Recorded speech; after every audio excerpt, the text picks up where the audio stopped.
Quick 25ಗೆ ಸ್ವಾಗತ. ನಾನು ಅವಿನಾಶ್ ಶಿವನ್. ಈ ಕ್ಷಣದ 25 ಸುದ್ದಿಗಳನ್ನು ಕ್ವಿಕ್ ಆಗಿ ನೋಡ್ಕೊಂಡು ಬರೋಣ. ಬೆಂಗಳೂರು ಕಾಲ್ತುಳಿತದಲ್ಲಿ ಸಾವನ್ನಪ್ಪಿದಂಥ ಭೂಮಿಕ್ ಎಂಬ ಬಾಲಕನ ತಂದೆ ಆಕ್ರಂದನ ಮುಗಿಲು ಮುಟ್ಟಿದೆ. ಹಾಸನ ಜಿಲ್ಲೆಯ ಕುಪ್ಪಗೋಡುವಿನಲ್ಲಿ ಭೂಮಿಕ್ನ ಸಮಾಧಿ ಮೇಲೆ ಬಿದ್ದು ಭೂಮಿಕ್ ತಂದೆ ಲಕ್ಷ್ಮಣ್ ಗೋಳಾಡಿದ್ದಾರೆ. ನನ್ನ ಮಗನಿಗೋಸ್ಕರ ನಾನು ಎಲ್ಲವನ್ನೂ ಕೂಡ ಮಾಡಿದ್ದೆ, ಆದರೆ ಅವನೇ ಇಲ್ಲ ಅಂತ ರೋಧಿಸಿದ್ದಾರೆ.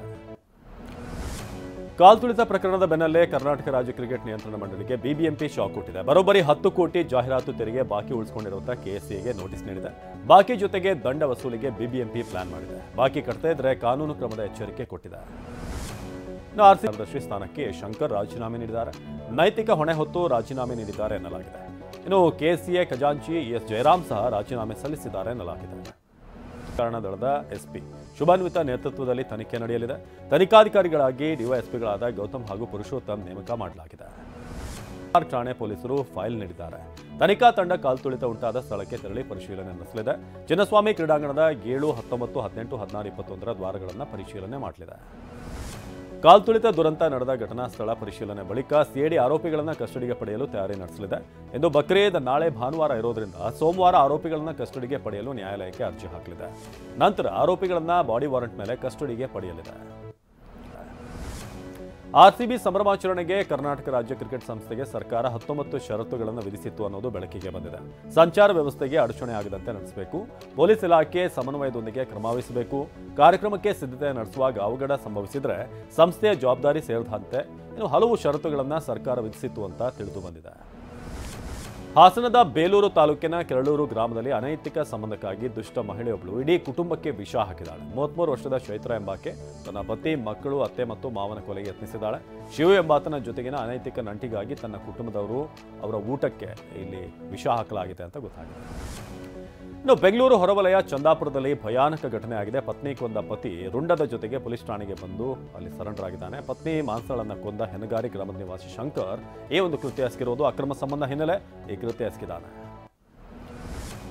ಚಾಮರಾಜನಗರದಲ್ಲಿ ಪತ್ನಿಯನ್ನ ಬರ್ಬರವಾಗಿ ಹತ್ಯೆಗೈದಿದ್ದ ಪತಿ ಕೊನೆಗೂ ಸಿಕ್ಕಿಬಿದ್ದಿದ್ದಾನೆ. ಇದೇ ಜೂನ್ 3ರಂದು ಚಾಮರಾಜನಗರ ಪೊಲೀಸ್ ಠಾಣೆ ಕೂಗಳತೆ ದೂರದಲ್ಲಿ ಪತ್ನಿ ವಿದ್ಯಾಳನ್ನ ಪತಿ ಗಿರೀಶ್ ಕೊಂದು ಹಾಕಿದ್ದ. ಪತ್ನಿಯ ಅನೈತಿಕ ಸಂಬಂಧಕ್ಕೆ ಬೇಸತ್ತು ಈ ಕೃತ್ಯ ಎಸಗಿರುವುದಾಗಿ ಆರೋಪಿ ಪೊಲೀಸರಿಗೆ ಹೇಳಿದ್ದಾನೆ. ದಕ್ಷಿಣ ಕನ್ನಡ ಜಿಲ್ಲೆಯ ಗುಂಡ್ಯಾ ಬಳಿ ಖಾಸಗಿ ಬಸ್ ಪಲ್ಟಿಯಾಗಿದೆ. ಈ ಅಪಘಾತದಲ್ಲಿ 10ಕ್ಕೂ ಅಧಿಕ ಪ್ರಯಾಣಿಕರಿಗೆ ಗಾಯವಾಗಿದೆ. ಬಸ್ ಬೆಂಗಳೂರಿನಿಂದ ಪುತ್ತೂರಿಗೆ ಬರ್ತಾ ಇತ್ತು.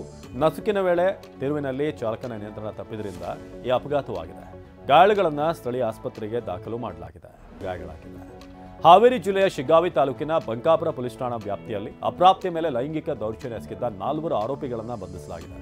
ಪ್ರಮುಖ ಆರೋಪಿ ಸೇರಿದ ಹಾಗೆ ರಾಜ್ಯ ಪಂಚಾಯಿತಿ ನಡೆಸಿದ್ದ 3ರನ್ನ ಬಂಧಿಸಲಾಗಿದೆ. ಕೋಲಾರ ಜಿಲ್ಲೆಯ ಮುಳಬಾಗಿಲು ತಾಲೂಕಿನ ಸುರಕುಂಟೆ ಗ್ರಾಮದಲ್ಲಿ ಮೊಬೈಲ್ ನೆಟ್ವರ್ಕ್ ಇಲ್ಲದೆ ಗ್ರಾಮಸ್ಥರು ಪರದಾಡುವಂತಾಗಿದೆ. ಗ್ರಾಮದಲ್ಲಿ ಸುಮಾರು 200 ಮನೆಗಳಿದ್ದು 1000 ಜನಸಂಖ್ಯೆ ಇದೆ. ತುರ್ತು ಪರಿಸ್ಥಿತಿಯಲ್ಲೂ ಕೂಡ ಸಂಪರ್ಕ ಸಿಗದೆ ನಿವಾಸಿಗಳು ಒತ್ತಾಡ್ತಿದ್ದಾರೆ. ಕೂಡಲೇ ಸಮಸ್ಯೆ ಬಗೆಹರಿಸುವಂತೆ ಒತ್ತಾಯಿಸಿದ್ದಾರೆ.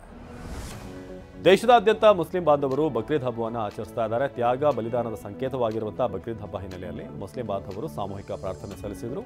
ಬಳಿಕ ಪರಸ್ಪರ ಶುಭಾಶಯ ವಿನಿಮಯ ಮಾಡಿಕೊಂಡರು.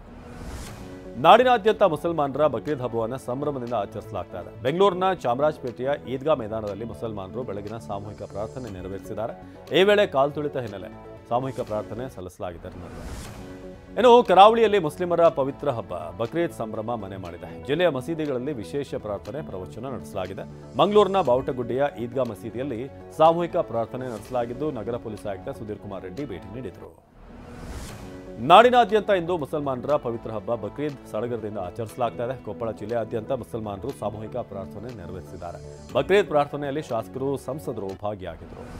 ಪ್ರವಾಹದಿಂದ ತತ್ತರಿಸಿರುವಂತಹ ಅಸ್ಸಾಂನ ಮೊರಿಗಾವ್ನಲ್ಲಿ ಪರಿಸ್ಥಿತಿ ಸುಧಾರಿಸ್ತಾ ಇದೆ. ಆದರೆ ಮಳೆಯಿಂದ ತತ್ತರಿಸಿರುವಂತಹ 64 ಹಳ್ಳಿಗಳಲ್ಲಿ ಪರಿಸ್ಥಿತಿ ಇನ್ನೂ ಕೂಡ ಸುಧಾರಿಸಿಲ್ಲ.